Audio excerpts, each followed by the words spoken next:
This is a really difficult, complex, serious and deeply held issue. Do you think Israel breached international law by cutting off power and water supplies?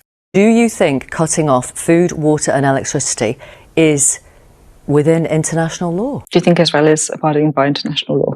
I think that Israel has an absolute right to defend itself against terrorism. That's not the question I asked. I'm not going to sit in your studio and grandstand and tell you that I'm going to make big pronouncements about what Israel is and isn't doing. As I say, I mean, it's very difficult at the moment because this is all happening so fast. What would your red lines be? There's been accusations of white phosphorus being used, of collective punishment, of bombing, of safe routes. What are your red lines? Keir has shown real leadership in setting forward our position. What I'm not going to do is adjudicate on each and every example that people may understandably want to put to me. Do you support the order to move them or not? The order to move them? Well, clearly. Just yes or no? It's not a yes or no, Victoria. I'm hoping one day to be Foreign Secretary and a Chief Diplomat, so it's not a yes or no. The Defence Force say civilian deaths in this conflict are inevitable in order to eliminate Hamas. Do you accept that? I was an aid worker for almost 10 years. It's really just a yes or no.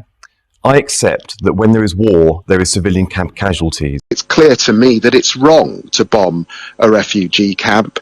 But clearly, if there is a military objective, it can be legally justifiable. Keir Starmer is not a protest leader. He understands why people are calling for a ceasefire, but he believes that for those two reasons, for now, that is not the right approach. Some of my colleagues who think it's more important to make a gesture. Still a relatively small number of junior front bench colleagues who've said this.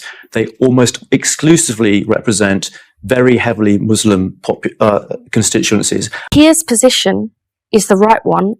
A siege is appropriate, cutting off power, cutting off water. Well, I think that Israel does have that right